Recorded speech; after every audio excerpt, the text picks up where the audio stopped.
What's up, guys? Welcome back to the THP Strength Podcast. My name is John Evans. I am the coach of many of the highest jumpers in the world. This is one of them, Isaiah Rivera. He has a 50.5-inch vertical.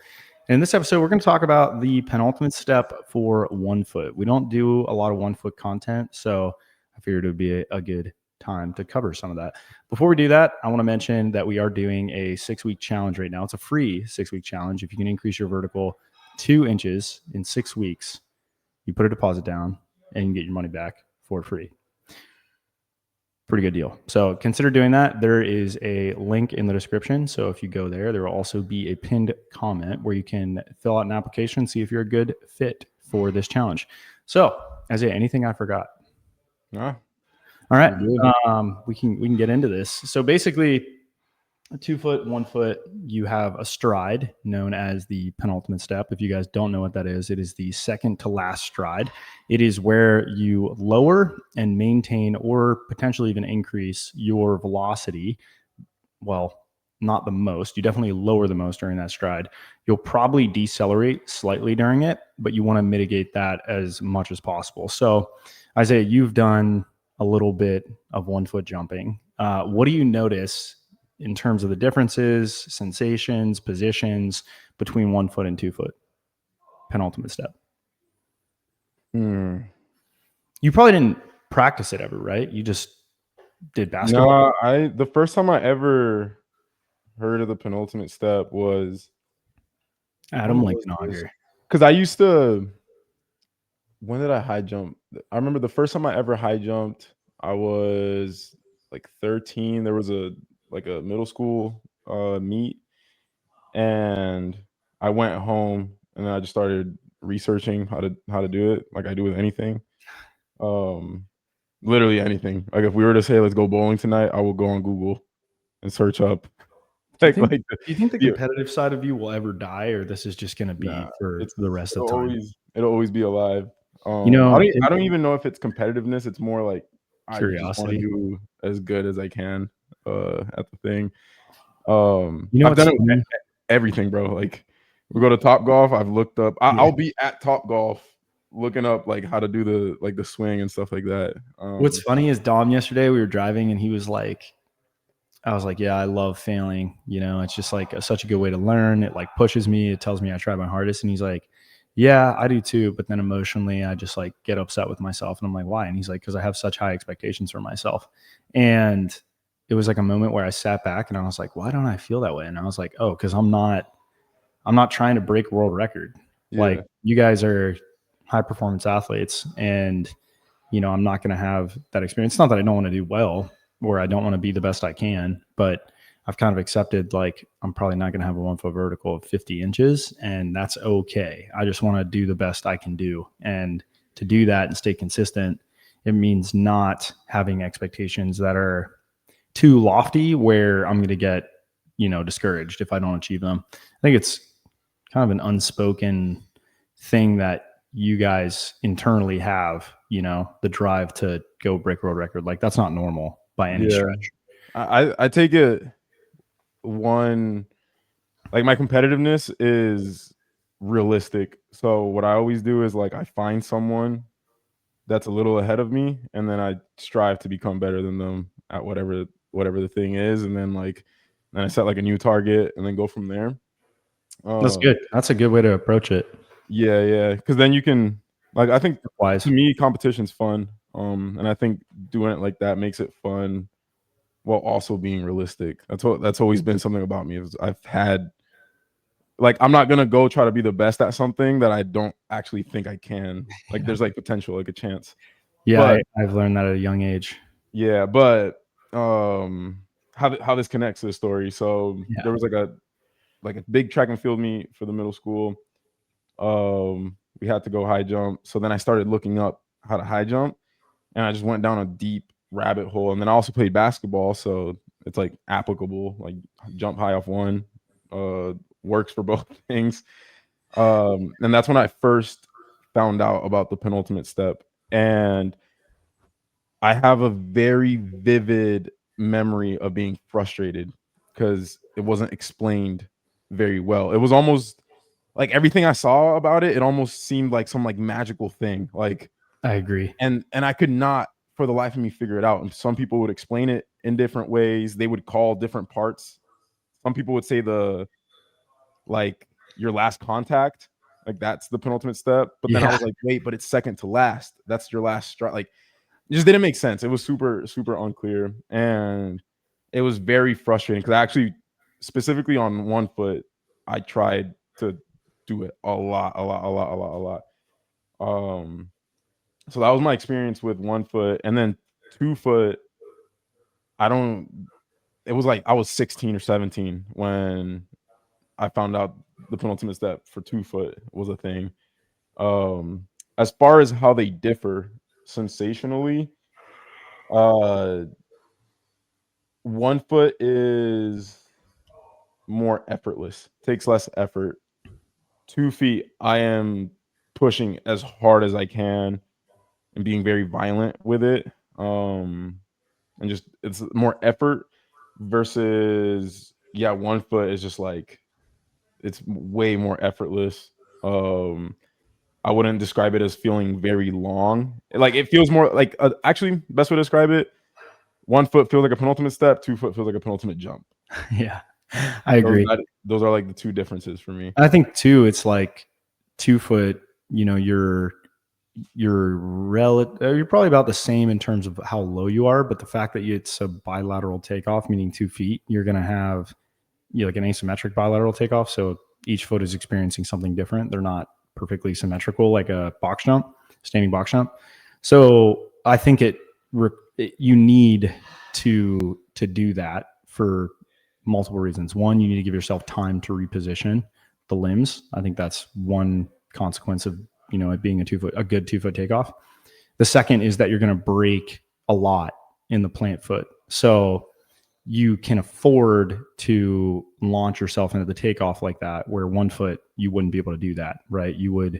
There would be some consequence to doing that. Your leg might buckle, you might be in the wrong position, you might decelerate too much into the plant. Typically, 2-footers are lowering in flight into the plant foot, and you don't want to do that in 1 foot. So this kind of gets me into what makes a good or bad penultimate step. So one, you want the center of mass to either travel upwards or completely flat into the takeoff. Meaning if I were to track all your limbs, and look at where each limb's center of mass was, and then sum those up to one point being the center of all the mass, you want that point to travel flat or slightly upward into the takeoff. And I think speed jumpers probably do the latter. They probably travel upwards or completely flat. I think power jumpers are more susceptible to like actually lowering into the plant because that ground contact time is longer. And the difference between power and speed jumper being butt kick versus toe drag on the free leg. And so they'll dip the knee down almost like a javelin. Mike would always say in javelin, like, drive the knee into the floor on the penultimate step or dip the knee into the floor. And so that lowers you a lot, which is good because it gives you more time to push up. And the analogy I always give is like, imagine you had your hand on a heavy bag. And I told you, from a quarter, you're allowed to push that bag versus, I'm allowed to put my whole hand, by my shoulder and then push through the bag. You'd be able to push the bag a lot further in the second example. And the reason why is because you have more time to push up. So 1 foot, you're dealing with almost like a vault over your leg. And if you're really low and really fast, that means you're going to be able to generate a lot of impulse because you have more time just by the nature of being lower. Not that you're trying to be on the ground longer, but just that's a consequence of being lower. You're going to have more time. And then 2, the speed, you're going to be able to actually deflect off the ground. So it's a delicate combination of those two things. I think it is in 2 foot too, but definitely 1 foot. You have to be fast and you have to be low on that stride. So better jumpers will lower earlier and they will do it during the run up. So if you were to watch like Nick Briz or Fabian or even me to some extent or Donovan, we're going to start lowering on like the first stride in a dunk, right? If it's 4 strides, that's only 4 strides to get to my lowest position. So you're already in a semi squat at the beginning. And then each stride, you're almost in like a single leg squat, partial squat all the way until the takeoff. And if you're really low, I've actually seen guys pull their quad, which is pretty rare. I've also noticed a lot of 1 foot jumpers have really strong, like whatever their penultimate step is typically a very strong even stronger leg in terms of strength work. So like, you'll see guys do step ups or Bulgarian split squats, and it's intuitive to think, oh, well, the 1 foot jumper is going to be stronger on their jump leg. That's generally not the case. Generally speaking, the penultimate step leg is stronger because it's always in that low position. If you've done a lot of jumps, you're in that low position, holding all your body weight at a very high velocity a lot of the time. And we see the opposite in 2 foot jumping. That it's literally a sissy squat. Like if you don't know what he's talking about, you're literally in a one leg sissy squat position, and you're pushing out of that as hard as you can. Your entire body weight moving really fast, and you're pushing. Yep. And it's like you're balancing on your toe as well, like at that point. So like mid support, like your foot, a good penultimate step on 1 foot, you want to roll in contact, right? And generally in high jump, we'll say that you want to put it, maybe a few inches out in front of your foot. The more under your foot it is, the less braking force you'll have, but the less time you have to lower. So like high jumpers do it a little bit differently than dunkers, but as their hips roll over their foot and they kind of like start to get to the latter half of push off, you'll notice that they're on the ball of their foot. Their knee is like almost touching the ground, like in Donovan's case, and then they push really, really hard off of that stride. And I think guys that are able to push harder from that mid support stride and get a longer split, essentially because they're pushing their foot behind them more aggressively, typically are better 1 foot jumpers. You don't usually see guys take a really short truncated stride on that step. I mean, speed jumpers almost run off of it, but power jumpers, which most dunkers are outside of like a few, like Nick or freak 6'8" basketball players. Like that one guy.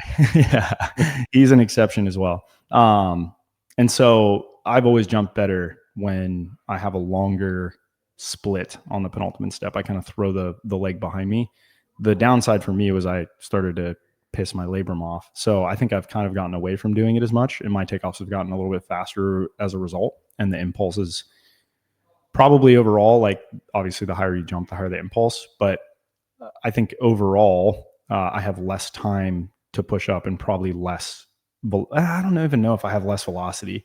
I think I'd probably run faster, but I don't have as much time to generate lift. And my takeoffs feel totally different now versus in the past when I would really push that foot behind me. I mean, dude, you look at my swing arm and my swing leg, and it's like it's like a sledgehammer coming up. It's just like they are swinging as hard as I possibly can across a massive, massive distance. I think I probably have one of the biggest arm swings for a 1 foot jumper when I jump really, really high. I mean, my arms are almost as high as what yours are on a 2 foot jump, which is pretty high. So yeah, I think how to teach this, I really like doing short approaches. So I'll start with 1 step, tell guys, hey, I want you to roll through this stride. So you start with like your right foot on the ground if you're a left foot jumper, kind of roll your weight back and then roll through that stride while trying to keep your hips as low as possible. And I'll tell guys like do a rolling contact. It's not when you get faster, I think the momentum is generated in the early strides. And that step is almost, like you said, it's like effortless. Like you're already low. That step is almost soft on the ground and rolls behind you. It's still aggressive and violent, but it's not like a 1 foot or a 2 foot jump. Like it's not a jump off of it. You're really just rolling it behind you like you would running in a low position. I think if you do it well, you'll know because it's going to turn to like a vault. And then, maybe one other thing is the timing. I think 1 foot jumps, the timing is really important. I think a lot of guys struggle with that early on. And one of the best ways to teach it is doing a 1, 2, I guess you could call it like right, left would be like, your right foot plants and then your left foot takes off. And then you add a step and you go left, right, left. And then you add a step and you go right, left. And then a gallop in for dunking. I think that tends to be the best way to set up, rhythm. You end up kind of falling into the approach. You're already low and you can just accelerate, through the takeoff and get a really big jump. So what is it? It's the stride you lower. It's where you generate, your maintain velocity on it. And it functions mostly to do the setup for the takeoff by lowering you. It's the second to last stride, not the last stride. Maybe more important than the last stride. If you're out of position, you're not going to be able to jump high off 1 foot. And there's actually research that says a high jump takeoff happens so fast, which is similar to dunking, that your approach is more important because neurologically you've already set up the rhythm in your head. Like your body is already on a downhill track or a snowball rolling down a hill. And as soon as you push that snowball at the top of the hill, it's already in motion. Things are already in motion too fast for you to think about. So when you slow it down and you kind of chunk it up, I think it's a really good way to learn. And then when you start adding speed, it gets easier because you've already done it, hundreds of times, hopefully. So that's really all I have. Do you have anything else you want to add? No, I think it's good. If you guys are interested in THP Strength, go to thpstrength.com. It's pretty self-explanatory. And click the 6-week challenge and fill out that application. See if you're qualified for the 6-week challenge. We'll see you guys. You gotta not be hurt. You can train 6 days a week, and you can afford the deposit. Those are the 3 qualifiers. Yep. See you guys. And you gotta be willing to post your progress. All right. See you guys.